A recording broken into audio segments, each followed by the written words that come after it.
My name is Emily. I am 20 years old. I have been married to Daniel for 5 years. He is 30 now. Daniel is my husband. Daniel is a kind man. He is soft-spoken. He is calm and patient. He never raises his voice. He never insults me. He never ignores me. When I get sick, he takes care of me. When I feel tired, he brings me food. He makes tea for me every morning. He cooks dinner when I come home late from work. He listens when I cry. He holds me when I feel weak. He says, "You are strong, Emily.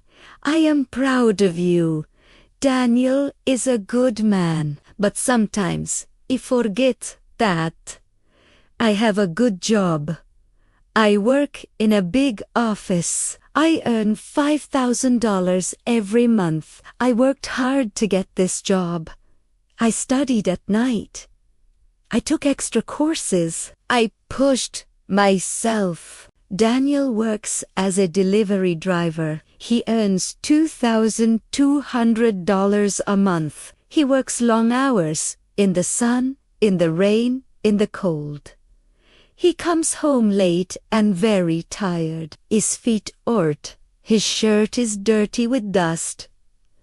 But he never complains. He just says, "It's okay, Emily. I like working." For months I felt disappointed. I looked at other couples. I saw women with diamond rings and designer handbags. I saw husbands buying cars, big houses, expensive gifts. I began to compare Daniel to them. I began to feel angry. One day I said, "Daniel, why don't you try for a better job? Why don't you start a business?" He looked down. "I don't know how. I've never done it before." I snapped. "Other men do. Why can't you?" He stayed quiet. His eyes looked sad. But I didn't stop. He kept saying, "You are not like other husbands." Daniel sends $1,000 to his old parents every month. They are sick. He pays for their medicine first, then gives me the rest $1,200. I've always thought, that's just not enough. I never said thank you. I never appreciated him.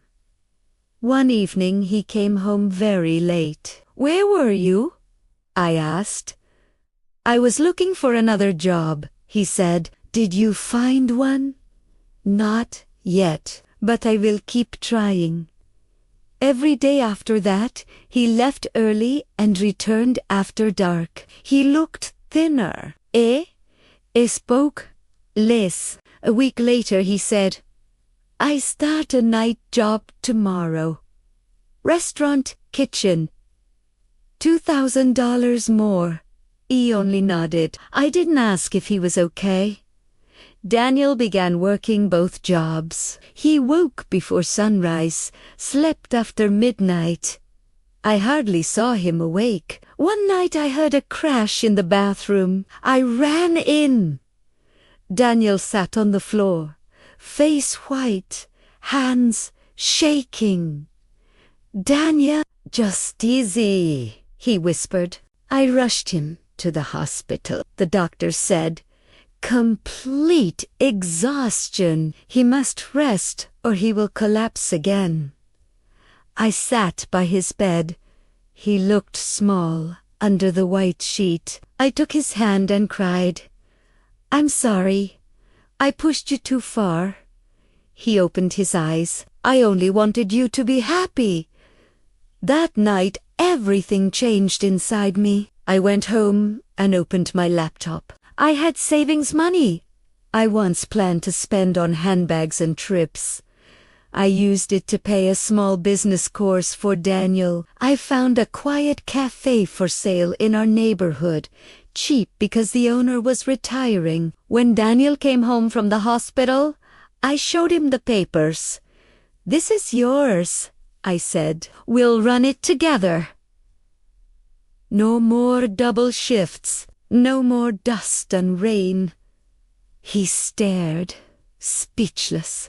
The cafe opened 3 months later. Daniel learned to bake breads at dawn. I handled the books after my office hours. We named it Quiet Storm's Favorite Tea Blends. The first year was hard. We burned loaves, forgot orders, argued over prices, but we laughed more than we ever had. Customers loved Daniel's calm smile and fresh pastries. Money grew slowly, then steadily. One morning, a regular said, "Your husband makes the best coffee in town." I looked across the counter. Daniel was wiping flour from his hands, humming softly. I walked over and kissed his cheek. "Thank you," I said. He smiled, surprised. "For what?" "For staying. For teaching me that real wealth is built side by side." Now we close the cafe together every night. We walk home under street lights, hands linked. Daniel still wears simple shoes, but they are new. I still earn more at the office, but the cafe is ours. True partnership doesn't shout, it rises with the dough, steams with the coffee, and grows one quiet day at a time.